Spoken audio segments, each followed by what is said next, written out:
Un, deux, un, deux. OK, c'est bien. Alors, c'est un plaisir d'être avec vous ce matin. Et je représente ce matin notre association d'église. Et je veux nous rappeler, en tant qu'église, je veux vous rappeler votre origine. Qui peut me dire qu'est-ce que ça signifie? Le petit flambeau, là. C'est un symbole important pour l'Église baptiste de la Haute-Yamaska. Oui. Les Vandevac sont venus.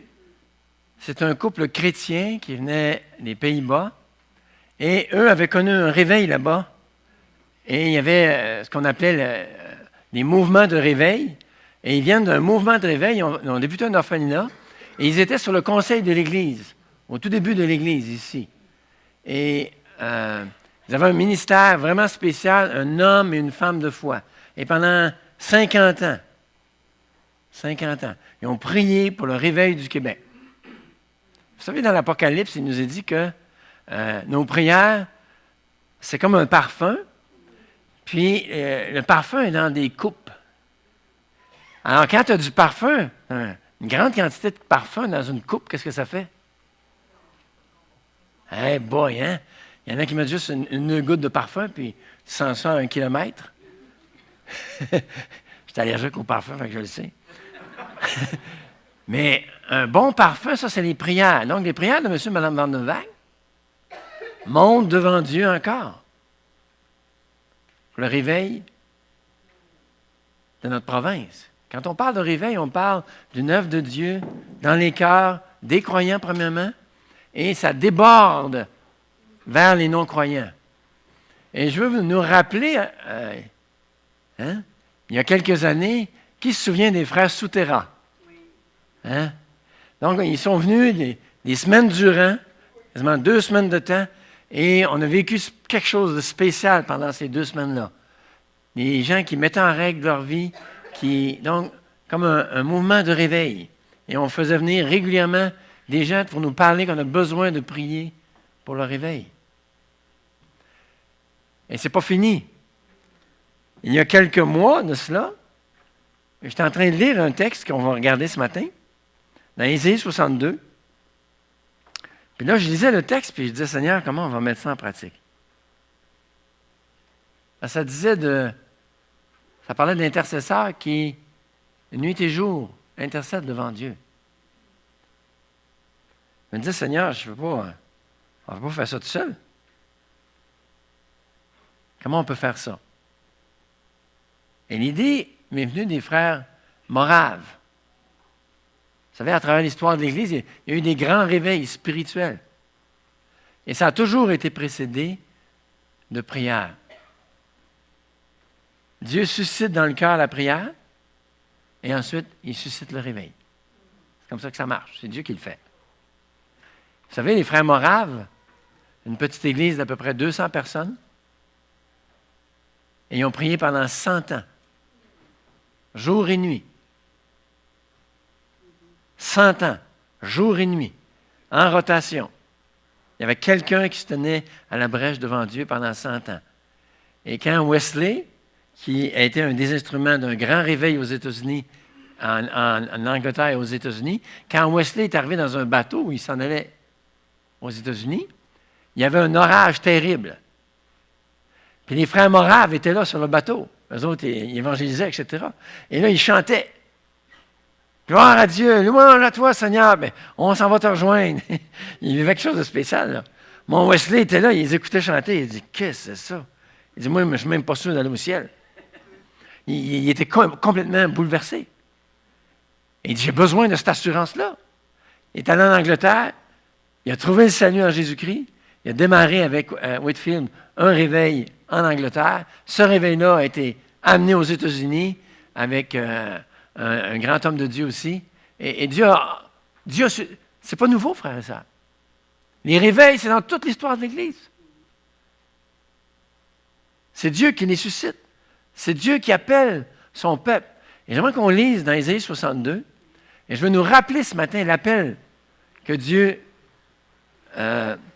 vous appelle en tant qu'Église, je crois, dans votre histoire depuis le début de l'Église. Ésaïe 62, c'est tout un beau texte. Un texte extraordinaire. Ça parle. Il dit, on ne sait pas c'est qui parle, mais je vais l'expliquer tantôt. Je laisse la surprise. Pour l'amour de Sion, Sion c'est là où le temple était, hein? La montagne de Sion, la montagne de Dieu à Jérusalem. Pour l'amour de Sion, je ne me tairai pas. Pour l'amour de Jérusalem, je ne prendrai pas de repos, jusqu'à ce que son salut paraisse comme l'aurore, et sa délivrance comme un flambeau qui s'allume. Ça ressemble à ce qu'on vient de voir. Alors les nations verront ton salut, tous les rois à ta gloire, et l'on t'appellera d'un nom nouveau, que la bouche de l'Éternel déterminera. Tu seras une couronne éclatante dans la main de l'Éternel, un turban royal dans la main de ton Dieu. On ne te nommera plus délaissé. On ne nommera plus ta terre désolation. Mais on t'appellera mon plaisir en elle. Et l'on appellera ta terre épouse. C'est beau, hein? Car l'Éternel met son plaisir en toi. Et ta terre aura un époux. Comme un jeune homme s'unit à une vierge, ainsi tes fils s'uniront à toi. Et comme la fiancée fait la joie de son fiancé, ainsi tu feras la joie de ton Dieu. Et là, ça change de ton complètement. Sur tes murs, Jérusalem, j'ai placé des gardes. Ils ne se tairont ni jour ni nuit. Vous qui la rappelez au souvenir de l'Éternel, pas de repos pour vous.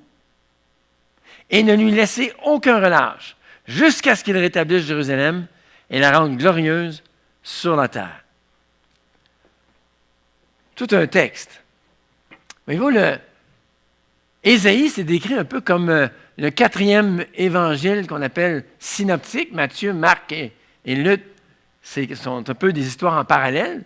Bien, souvent, Ésaïe est appelé ce 4e évangile. Tu lis Ésaïe 40 à 66, c'est extraordinaire.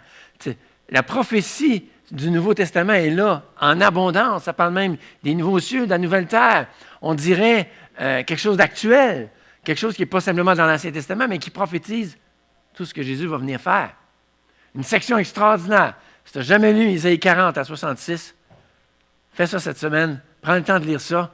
Si tu es découragé, c'est le livre à lire. Parce que c'est rempli d'espérance. C'est rempli de joie, ce livre-là.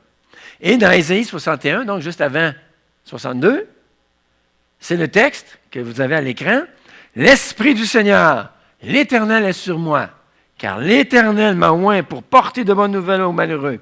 Il m'a envoyé pour guérir ceux qui ont le cœur brisé, pour proclamer aux captifs la liberté, aux prisonniers la délivrance. » Donc c'est Ésaïe 61. Ça parle de quoi, ça? Quelqu'un se rappelle de ce texte-là que je viens de lire? Ça fait référence à quoi? À Jésus, au ministère de Jésus. Hein? Dans Luc, il cite ce verset-là. Et Jésus dit, maintenant, cette parole vient d'être accomplie. Et ça raconte le ministère de Jésus de 3 ans sur la terre, qui est venu amener la délivrance, délivrer les captifs, intervenir. Ça, c'est Ésaïe 61. Juste avant Ésaïe 62. Intéressant. Nous sommes donc dans la partie, comme je disais tantôt, de l'Évangile. Mais cette section, Ésaïe 61, 62, ça contraste totalement avec Ésaïe 1 à 40. Et dans cette section-là, dans la section 28, 7, chapitre 28, verset 7, qui est à l'écran, il décrit quelque chose d'étonnant. Très étonnant. Le vin égare, les boissons fortes font tituber. Ce sont les prêtres et les prophètes. Peux-tu t'imaginer? Les prêtres et les prophètes sont enivrés et ils titubent. Moi, si j'arrivais ce matin ici, là, bonjour. Vous dites, un peu, là, il y a quelque chose qui ne va pas. Bien, c'est ce qui arrive, là. Les prêtres et les prophètes titubent, sont enivrés. Égarés par les boissons fortes, désorientés sous l'effet du vin. Les boissons fortes les font tituber. Ils s'égarent dans leurs visions. Ça, c'est les prophètes qui avaient des visions. Ils s'embrouillent en rendant leur sentence. Ça, c'est les prêtres qui devaient rendre la sentence, prendre la parole de Dieu et l'appliquer. Leurs tables, c'est quasiment pas quoi. C'est incroyable. Leurs tables sont quoi? Sont couvertes de ce qu'ils ont vomi. Dégueulasse, hein? Leurs saletés sont partout. Ça, c'est la situation du peuple de Dieu, des leaders du peuple de Dieu à l'époque d'Ésaïe. Ça va-tu mal?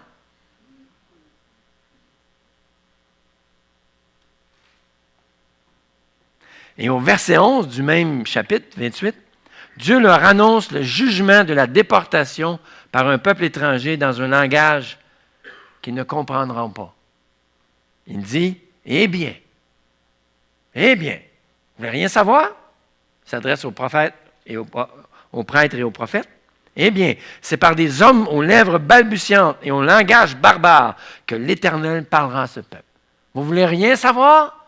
Ésaïe dit, prophète, prêtre, leader du peuple, bien, il dit, je vais envoyer un peuple barbare qui va parler une langue étrangère. Vous n'avez voulu rien savoir quand je vous parlais en hébreu, votre langue natale, bien, je vais envoyer une nation qui va vous amener en captivité et ça va être le joug d'un peuple barbare sur vous. Dieu, donc, annonce malheureusement le jugement pour le peuple d'Israël. Pas drôle. Donc, la situation est vraiment quasiment insoluble. Hein? Des leaders qui s'enivrent, qui amènent le peuple dans la débauche avec eux, et Dieu qui annonce le jugement. Mais c'est dans ce contexte, et c'est ça qui est merveilleux avec Dieu. Dieu prend les situations les plus difficiles, les plus impossibles, et il dit, je suis là. Et là, il annonce, dans Ésaïe 62, qu'il y a quelque chose qui s'en vient, il y a de l'espoir. C'est dans ce contexte de situations difficiles. Peut-être que tu dis, il n'y a rien à faire au Québec. Le terrain est trop dur. C'est trop difficile. On témoigne, puis les gens sont soit indifférents ou soit contre. Ils ont une réaction, des fois, ils ne comprennent pas notre message. Des fois, c'est nous qui sommes malhabiles pour annoncer le message. On manque de sagesse. Il y a toutes sortes de choses. Mais on entend souvent, je parlais à un jeune homme, j'ai dit, y a-tu l'espoir pour le Québec? Il dit, si je me fie à ce que je vois à mon travail, il dit, moi, je ne vois pas beaucoup d'espoir. Il y a même des hommes qui soutiennent le ministère. Et quelqu'un me parlait, un missionnaire me parlait, j'essaie d'aller chercher du soutien financier comme missionnaire pour le Québec. Et il y a des hommes d'affaires de l'extérieur du Québec qui disent, il n'y a rien à faire avec le Québec, je ne veux pas soutenir. C'est de l'argent jeté aux poubelles. Il n'y a rien qui se passe. Ça, c'est une mentalité qui s'installe. Et ça s'installe des fois dans nos cœurs même.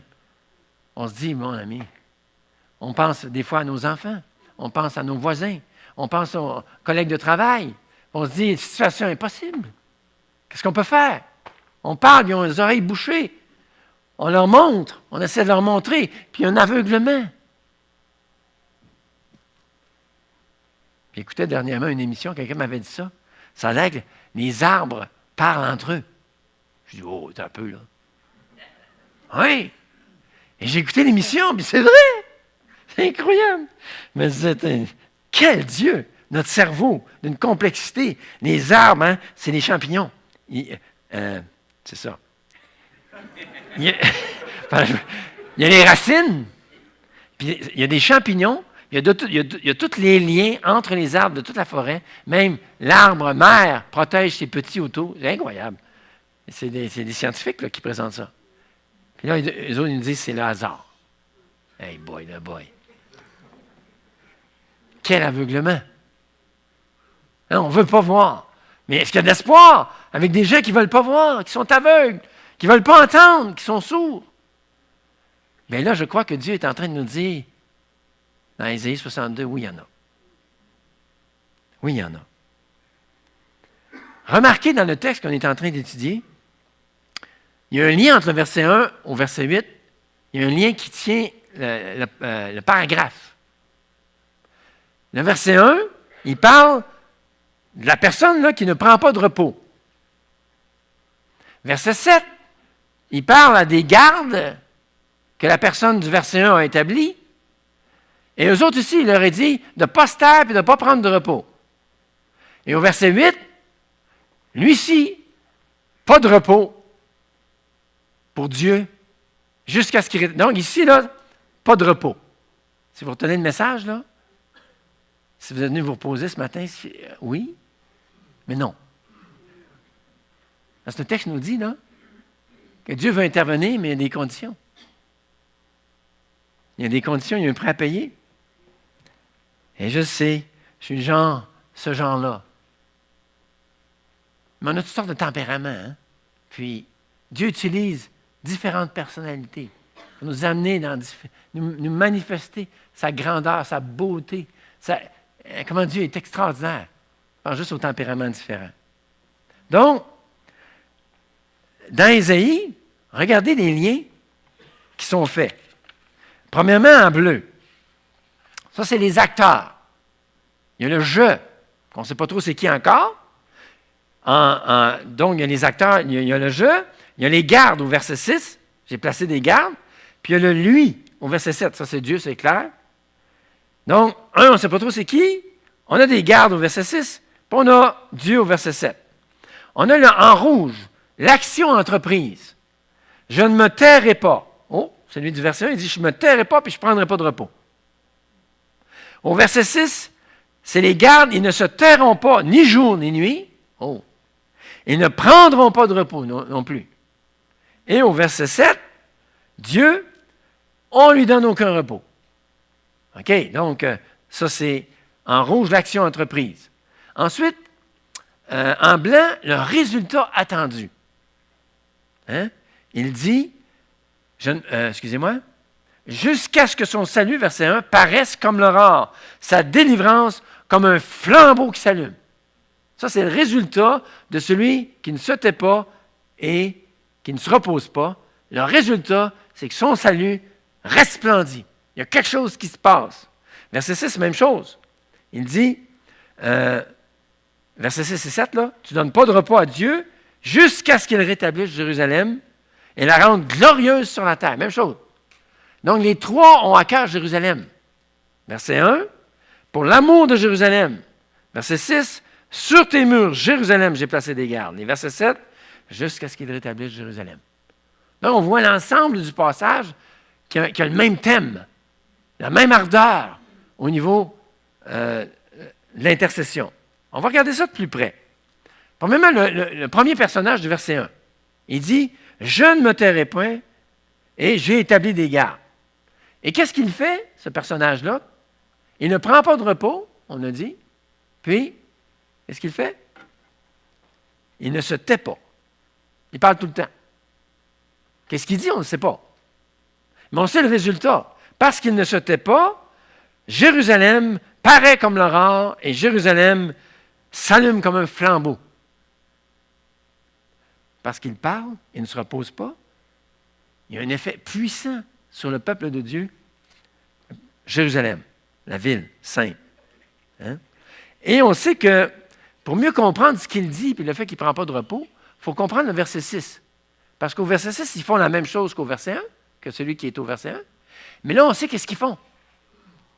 Au verset 6, il dit, « J'ai placé des gardes, puis il ne va pas prendre de repos non plus, ne pas se taire. » Et c'est marqué, excusez-moi, « Il rappelle Jérusalem au Seigneur jour et nuit. » Les gardes que celui du verset 1 a placés, ces gardes-là rappellent Jérusalem jour et nuit. Et le résultat, transformation dans Jérusalem. Et verset 1, même chose, transformation dans Jérusalem. Pas de repos et parler jour et nuit. Conclusion, c'est la même prière. Celui du verset 1 est en train d'intercéder devant Dieu pour Jérusalem. Je crois qu'Ésaïe 61 présente le ministère d'intercession actuel de Jésus à la droite de Dieu. Certains croient plusieurs commentaires croient qu'Ésaïe ici décrit je ne me tairai point. Ça serait Ésaïe lui-même. Mais moi, j'ai un problème dans cette interprétation-là pour deux raisons. Comment peut-il à lui seul ne pas se taire jour et nuit? si c'est Ésaïe, et qui lui a donné l'autorité d'établir des sentinelles, comme il est dit au verset 6. Donc, je crois véritablement ici qu'il y a une description de ce que Romains 8 nous dit, que Jésus est à la droite de Dieu, il intercède jour et nuit pour les saints, d'après Romains 8. Il intercède jour et nuit pour nous. Depuis 2000 ans, jour et nuit, sans prendre de repos, il intercède pour toi, pour moi, pour le peuple de Dieu, afin que l'œuvre de Dieu avance dans le monde, dans les églises, chez les croyants. Wow!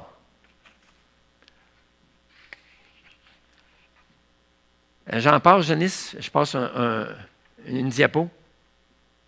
Voyez-vous, quand on parle de Jésus à la droite de Dieu, il y a comme deux rôles.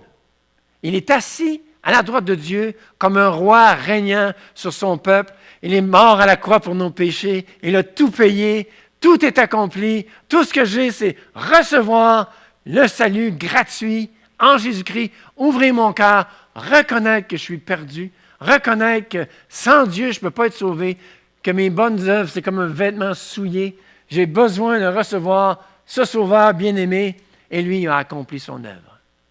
Tout est accompli. Tout est fait. Gloire à Dieu, on est sauvé par la foi seulement en Jésus-Christ. Quelle bénédiction. Ça, c'est le rôle de celui qui est venu, le roi des rois, il a accompli tout ce qu'il avait accompli. Mais il est aussi prêtre, souverain prêtre. Et il est à la droite de Dieu. Et là, c'est une autre vision qu'on a. Une vision d'intercession continuelle pour toi, pour moi. Et moi, ça me bénit, ça. C'est encourageant de savoir que Jésus intercède pour toi jour et nuit. Hein? C'est son ministère de souverain prêtre. Vous avez une illustration ici du vêtement sacerdotal, d'un souverain prêtre, donc un prêtre au-dessus des autres. Et ce prêtre-là se présentait dans la présence de Dieu, dans l'Ancien Testament, avec 12 pierres précieuses sur son pectoral ici. 3, si je me souviens bien, là je vais vérifier, là, 3, 12, qui représentaient les 12 tribus d'Israël. Et chaque pierre était différente. Chacune d'elles était une pierre précieuse, qui représentait chacune des tribus qui étaient précieuses aux yeux de Dieu. Et le prêtre rentrait dans la présence de Dieu avec chacune des tribus sur son cœur. Et ça représente le ministère de Jésus à la droite de Dieu. Ton nom est là. On a chanté ce matin. Il me connaît par mon nom. Jésus, c'est jamais « Hey, toi, là! » C'est toujours « Hey, Richard! » « Hey, Martine! » Il nous connaît par notre nom.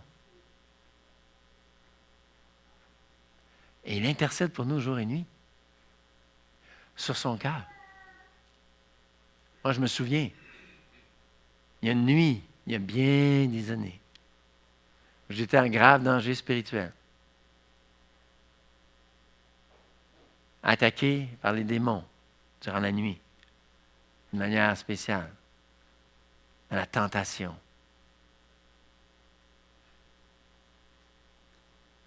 Et je sais, cette nuit-là, Jésus est en prière pour moi. Il a dit à Pierre, « Pierre, souvenez-vous, j'ai prié afin que ta foi ne te défaille pas, afin que tu tiennes le coup. Peut-être tu as des situations dans ta vie, situations difficiles, problématiques, et tu sais que Jésus priait pour toi, personnellement, dans ta situation. Dieu est venu te secourir. Dieu est intervenu à cause des prières de Jésus pour toi. Parce qu'il t'aime. Il t'a à cœur.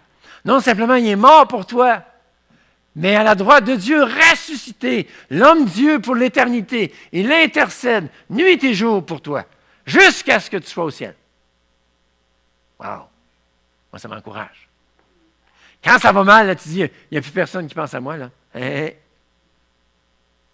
Jésus est à la droite de Dieu, puis il intercède, il prie pour toi, afin que tu sois fort, tu sortes de la situation, oui, avec des morceaux en moins, mais sanctifié, transformé à travers cette expérience pénible. C'est souvent ce qui arrive. Hein? Mais non, simplement, le souverain prêtre les avait sur son cœur, ici. Là. Mais il y avait aussi 2 pierres précieuses sur ses épaules.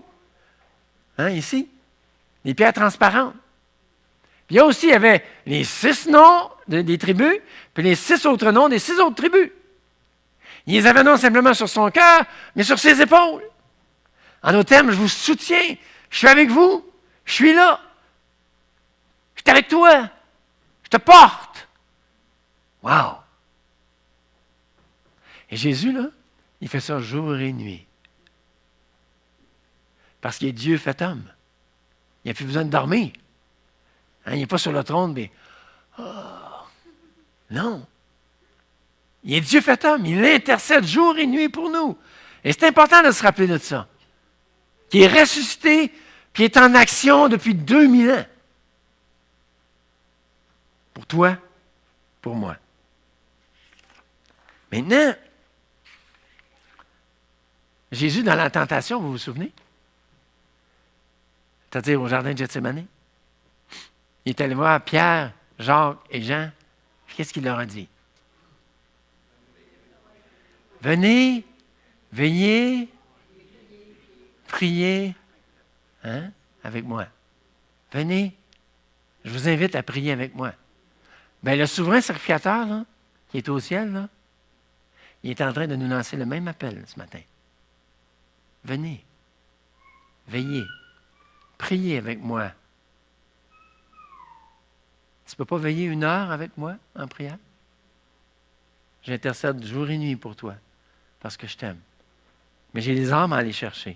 Et là, au verset 6 d'Ésaïe 62, « Sur tes murs, Jérusalem, j'ai placé des gardes. » Qu'est-ce que fait un garde? Il protège la ville. Il surveille. Est-ce qu'il y a des ennemis? Hein? Et là, si la ville est en danger, qu'est-ce qu'il fait? Hein? Soit il sonne la trompette ou il crie. Il y a des ennemis qui s'en viennent! Excusez. Hein?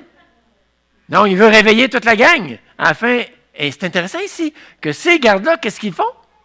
Pour surveiller la ville? D'après le texte? Vous avez vos Bibles, vous? Qu'est-ce qui est écrit au verset 6? Vous pouvez regarder. Hein? Ils ne se tairont pas. Ils font exactement la même chose. Ils ne se reposent pas. Mais c'est des gardes placés par Jésus au verset 1. Et il les place. Puis il dit là, toi là, tu gardes la ville.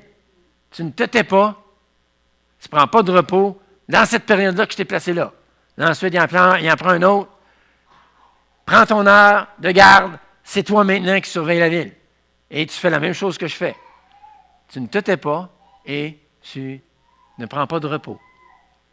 Et vous savez,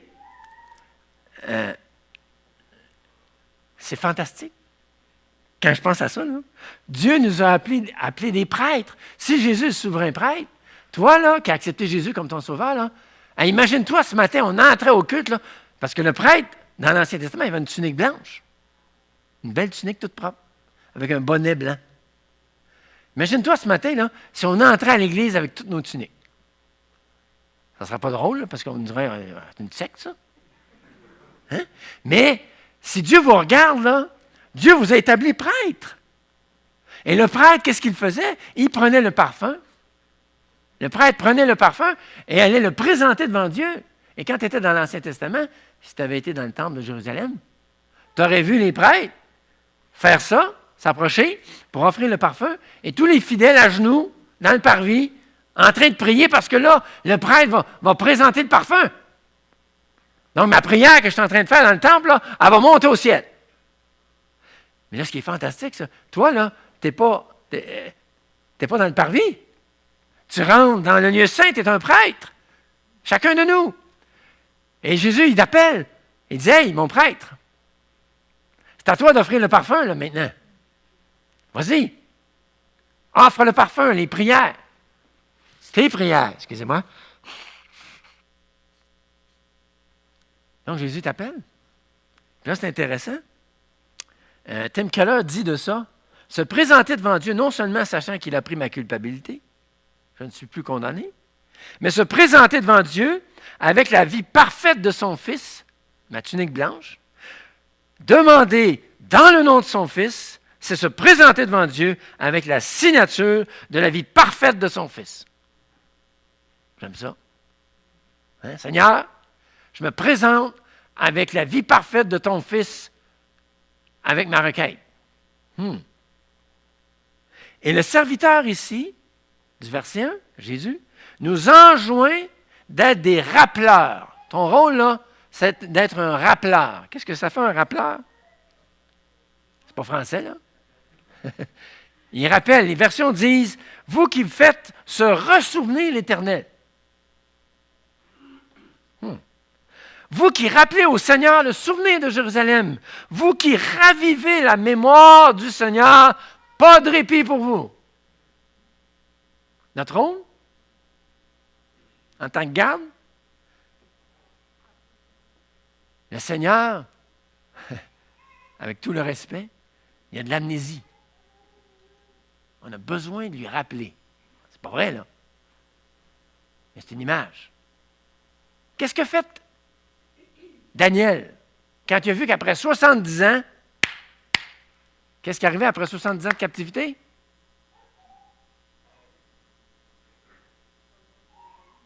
Hein, il devait retourner. Là, 70 ans. Là, mon ami, il se met en prière. Seigneur, regarde ce que tu as dit. Rappelle-toi, Seigneur. Rappelle-toi ta promesse. Seigneur. Et il intercède. Et c'est arrivé. Donc, on est des rappeleurs à Dieu.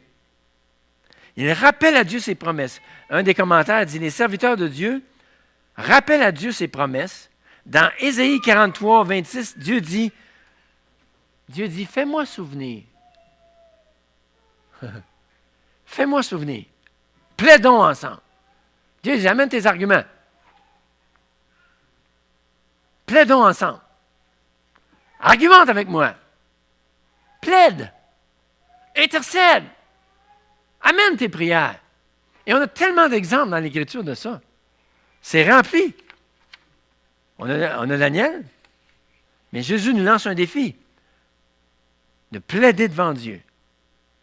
Dieu est si loin d'être mécontent. Matthew Henry Commentary, qui est très connu. Dieu est si loin d'être mécontent de notre importunité pressante, comme les hommes le sont en général, qu'il nous y invite et nous encourage à avoir de l'importunité. Il nous presse de pleurer après lui. Il nous invite à faire des demandes pressantes au trône de grâce, à ne lui donner aucun repos. Il accepte non seulement qu'on argumente avec lui, mais aussi qu'on lutte avec lui. Wow! Oh, mes frères, mes sœurs, on doit apprendre ça au Québec.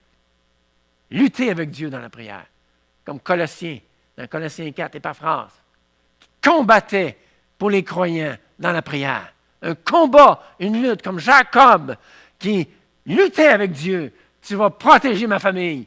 Je ne te lâcherai pas jusqu'à ce que tu m'aies béni. Et là, toute la nuit durant, il lutte avec Dieu dans la prière. Je me souviens encore, une église, Tabernacle, à New York. Ils ont lutté. Ils sont en réunion de prière, toute la nuit ensemble, toute l'église. Et ils luttent. Et je sais que vous êtes une église de prière. Et ils luttent dans la prière. D'un coup, quelqu'un vient voir le pasteur. Sa fille est inconvertie. Sa fille est dans le monde. Elle est à New York, en train de... complètement loin de Dieu. Et là, quelqu'un vient et il dit, « Monsieur le pasteur, je pense que c'est le temps de prier pour votre fille. » Et il prie durant toute la nuit. En tout cas, un grand temps, je ne me souviens pas combien d'heures. Il prie pour sa fille. Cette nuit même là, Dieu se manifeste à sa fille, elle réveille et dit, si tu ne te convertis pas, là, watch out. Et elle s'est convertie, puis elle marche avec le Seigneur encore aujourd'hui. Lutter avec Dieu dans la prière, mes frères, mes sœurs. On a besoin d'Abraham qui lutte avec Dieu pour son neveu Lot. Hein? On connaît l'histoire, il lutte. Il négocie. As-tu déjà fait ça dans la prière? Négocier avec Dieu? Moïse, c'est plus mon peuple, il ne veut plus rien savoir. Ils sont allés vers l'idolâtrie. Qu'est-ce que fait Moïse? Ah, ben Seigneur, c'est ta volonté, hein, qu'est-ce que tu veux? Non, non. Seigneur, qu'est-ce qu'on va dire de ton nom? Seigneur, ton honneur. Les Égyptiens, qu'est-ce qu'ils vont dire de ton nom, Seigneur? Ils vont dire, tu es capable de les sortir d'Égypte, puis ensuite, tu es mal pris. Donc, il prend l'honneur de 40 jours, 40 nuits, dans la présence de Dieu. Il lutte avec Dieu dans la prière. On a l'exemple de la veuve, dans la parabole de la veuve. Hein? Si tu ne me fais pas justice, là, qu'est-ce que Jésus a répondu? Ne fera-t-il pas justice à ses élus qui prient, qui crient, pas qui prient, qui crient à lui, jour et nuit?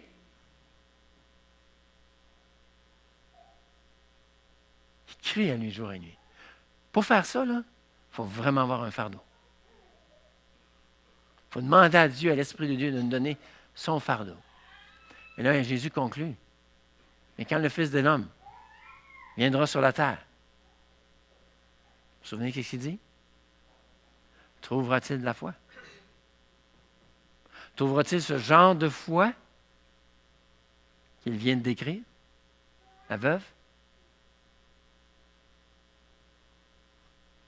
Georges Muller disait, Georges Muller, à l'âge de 95 ans, Georges Muller, quand il sait que quelque chose est en accord avec la volonté de Dieu, il dit, Georges Muller ne lâche jamais.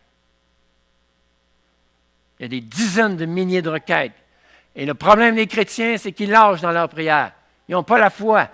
C'est la démonstration qu'ils n'ont pas la foi quand ils prient. Quand tu abandonnes ta prière pour laquelle tu as prié, ça fait 20 ans, puis que tu lâches dans ta prière, tu es en train de dire que je n'ai jamais cru. Qu'est-ce que tu dis à quelqu'un qui dit qu'il avait la foi, mais qui ne persévère pas dans sa foi au niveau de son salut? On dit qu'il n'a jamais eu la foi. Mais c'est le même principe. Quand tu dis avoir la foi pour quelque chose, puis que tu ne persévères pas dans cette chose-là, sachant qu'elle est conforme à l'Écriture, c'est dans le sens de la volonté de Dieu, tu persévères. Et tu luttes avec Dieu. Et peut-être tu vas avoir des défaites dans ta prière. Ça m'est arrivé d'en avoir. Mais tu apprends. Est-ce que perdre une bataille, c'est de perdre la guerre? Non. Tu peux perdre une bataille, comprendre qu'est-ce qui s'est passé, et d'apprendre de ça. D'apprendre à intercéder devant Dieu. J'ai toutes sortes d'autres exemples. J'ai lu un article dernièrement, 20 février 2018, et c'est un homme qui parle des réveils aux îles Hébrides. C'est juste après la Deuxième Guerre mondiale, vous vous imaginez, il me semble que c'est 60 millions de décédés. C'est la dépression. Oui, il y a la libération, mais après ça, là, c'est la réalité, la dure réalité. Et cet homme-là, il lit ce récit d'un réveil. Il y en a qui pensent que c'est le dernier véritable réveil dans le monde occidental qui a eu lieu. Et il lit le récit, qu'il y avait des personnes qui priaient durant la nuit pour que Dieu vienne visiter leur région. Et je vous le décris très, très rapidement, si je le trouve. Je ne le trouve pas. C'est pas grave. Fait que, lui, il se dit, hey, moi, je vais aller voir comment ça s'est passé. Achète un billet d'avion, puis s'en va aux îles Hébrides. Et il s'en va dans l'église où le réveil a commencé. Il dit, peut-être qu'il va y avoir quelqu'un qui a connu ce réveil-là et qui peut me parler. Fait que là, il trouve 11 personnes, ils ont 80 ans et plus. Ah, là, mon ami, qu'est-ce qui s'est passé? Racontez-moi. Comment Dieu agit? J'aimerais comprendre. Et là, il discute avec eux, puis il dit, oui, il y a eu des messages à l'époque sur le réveil, mais c'est pas ça. C'est pas ça.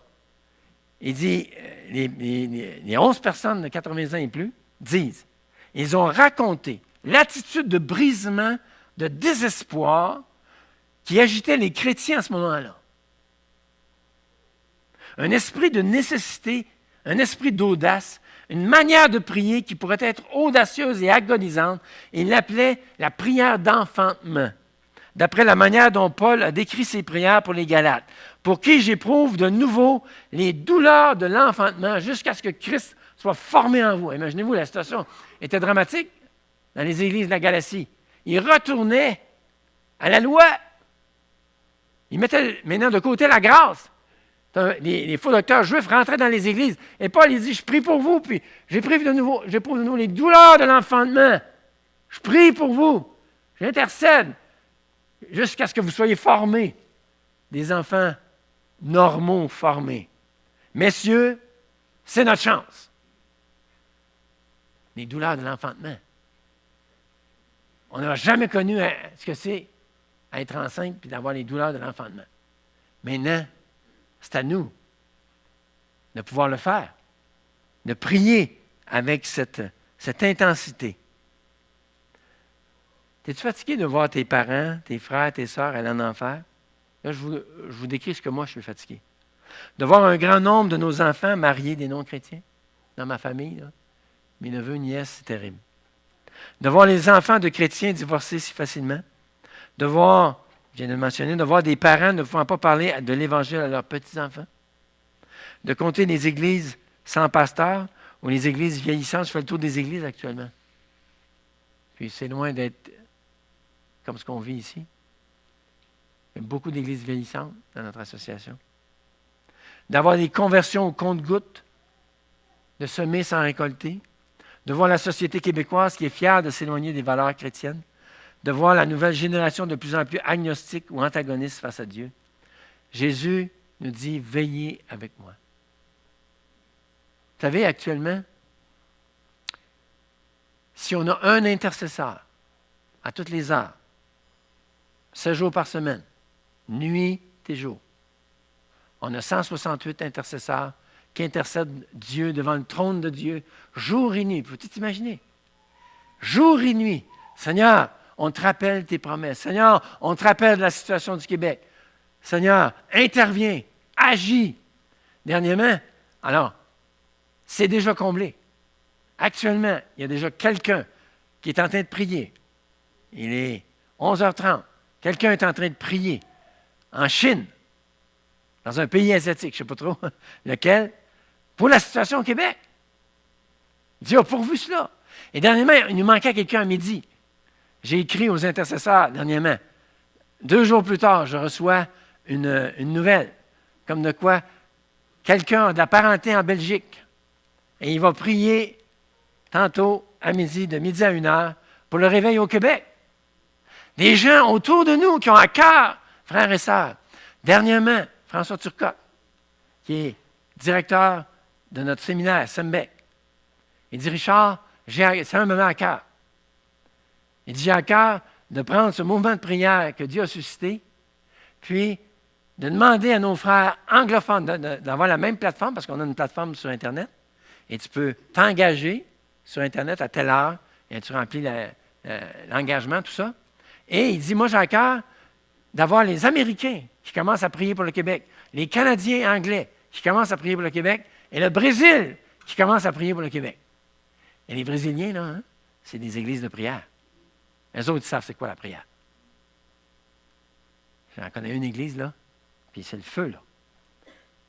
Frères et sœurs, Dieu est en train d'élever, d'amener son peuple à prier pour le Québec. C'est l'œuvre de Dieu, pas l'œuvre d'un humain, là. C'est Dieu qui est en train d'amener son peuple à prier pour le réveil. Ma question, c'est, quel est le plan de Dieu pour toi? Avec ce message-là, là, parce que c'est marqué, là, ne lui laissez pas de repos. Hey, c'est Dieu qui dit, laissez-moi pas de repos. Là. Ou c'est Jésus qui nous dit, laisse-lui pas de repos. Tu peux t'imaginer, là? Tu as quelqu'un là, qui demande de l'argent. Puis là, tu dis à la personne, là, quand je vais repasser, là, lâche-moi pas. Puis si je ne veux rien savoir, là, cours après moi. Cours après moi. Demande-moi. C'est ça que Dieu est en train de faire. Il dit, lâchez-moi pas. T'as-tu mis de côté le Québec? Ou tu crois vraiment que Dieu est capable? Dieu là, se spécialise dans les missions impossibles. Hein? Vous vous souvenez de l'émission Mission Impossible? Les plus vieux, là? Les plus vieux, 60 ans et plus, là. Mission Impossible. Il y avait une émission qui était comme ça. Dieu, là, c'est ce à quoi il se spécialise. Les missions impossibles. Et Québec, là, c'est en haut de sa liste. Parce que le Québec a une réputation de mission impossible. Mais Dieu dit, là, mettez-moi au défi. Mettez-moi au défi. Il y a 4 engagements. Il y a 4 engagements. Si tu t'engages, on a divisé des besoins de l'association en plusieurs requêtes. Une prière par jour, 1 minute. Moi, je prie pour ceux qui implantent des églises dans ma prière quotidienne. Je prie pour ceux qui implantent des églises afin qu'il y ait des collaborateurs qui sois capable de les accompagner. Je l'ai vécu. Quand tu n'as pas ça, c'est très difficile. Donc ça, c'est ma prière que j'ai bien dans le cœur. Ensuite, 1 heure par semaine. Quelque part, dans les 168 heures, tu t'engages à prier chaque semaine à 1 heure. Moi, j'ai choisi vendredi matin à 1 heure. Pourquoi? 1 heure du matin. Pourquoi? Je trouve ça très difficile. Pourquoi? Je me dis, si moi, je ne suis pas prêt, pourquoi je demanderai aux autres de le faire? Il y a une lutte. Des fois, je suis extrêmement fatigué. Seigneur, fortifie-moi. Et il le fait à chaque fois. À chaque fois. Et ça devient de plus en plus court prier l'heure, pas de plus en plus long. Parce que Dieu augmente le fardeau. Dieu augmente le désir. Donc, 1 heure, quelque part dans la semaine. 2 heures par mois. 1 heure? Ben, c'est pas réaliste. C'est une réunion de prière, ça peut être 1 heure, mais c'est une réunion de prière en région. Donc, actuellement, il y a 12 régions au Québec. Donc, il y a 12 réunions de prière par mois au Québec. Et on ramène devant Dieu, Seigneur, le Québec. Seigneur, le Québec. Le Québec. Actuellement, on a à peu près 260 intercesseurs. Ils se sont engagés 1 heure, 2 heures par mois, selon vos disponibilités. Et le 4e engagement, c'est 1 journée par année de jeûne et prière. Et cette journée-là, ça va être le samedi de Pâques. On va diviser en 5 régions à peu près. Vous allez avoir des nouvelles là-dessus, je suis en train de planifier ça. On va avoir 5 régions et les régions vont prier et jeûner pour le Québec. Et en soirée, tout dépendant si vous avez la réunion de prière dans l'après-midi, en soirée, à 7 heures, on va avoir une conférence Internet dans tous les endroits où il va y avoir de la prière. Puis on va arranger une réunion sur Internet pour qu'on puisse partager ce qui s'est passé dans la journée de prière et qu'est-ce qui est en train d'arriver suite aux prières qu'on a priées durant la journée. Alors, 4 engagements, 1 minute, 1 heure par semaine, 2 heures par mois à peu près, 1 heure et demie, puis 1 journée de jeûne et prière. Si tu t'engages, si Dieu te met à cœur, il faut que ça vienne de l'Esprit de Dieu. Il faut que Dieu puisse te convaincre. Pense-y. Parce que c'est jusqu'en juin. Les gens, on a commencé en juin, à la réunion annuelle de l'association. Et là, par la grâce de Dieu, donc on va être deux personnes dans chaque heure qui vont être en train d'intercéder. Si on comble le deuxième tableau. Hein, parce qu'actuellement, les 168 heures sont comblées. Là, on est en train d'en combler 168 autres. Il y en a 60 qui sont comblés. Donc, on met ça dans Dieu. On va être en arrière avec nos feuilles. On va vous expliquer si vous avez besoin. J'ai oublié de faire distribuer les signets qui expliquent. Est-ce qu'on peut les donner à la sortie aux familles? Vous en prenez un par famille. Si vous voulez aller voir sur Internet, vous l'avez. On va juste terminer par la prière. Seigneur, merci que c'est ton projet. Ce n'est pas le mien, Seigneur. C'est ton projet. Et je te remercie Seigneur, que tu es en train de penser large.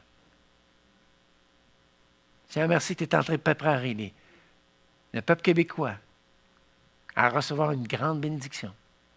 Merci, Seigneur, d'avoir mis cette idée dans le cœur de Yannick Etier et de François Turcotte. Elle était déjà là, Seigneur, mais on ne voyait pas comment on allait le faire. Et tu as répondu, Seigneur. Tu as répondu.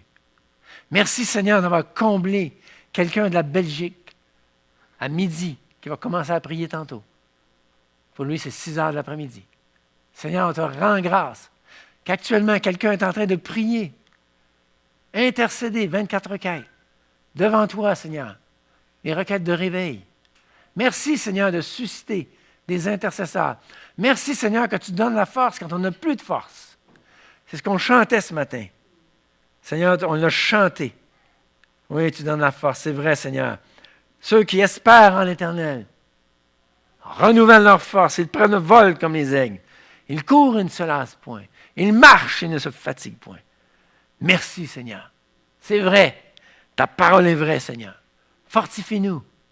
Et Seigneur, je te prie de montrer à chacun, ce que tu veux qu'ils fassent. C'est toi, Seigneur, qui es le souverain prêtre. Je te prie de placer tes prêtres en fonction, selon l'appel que tu leur adresses.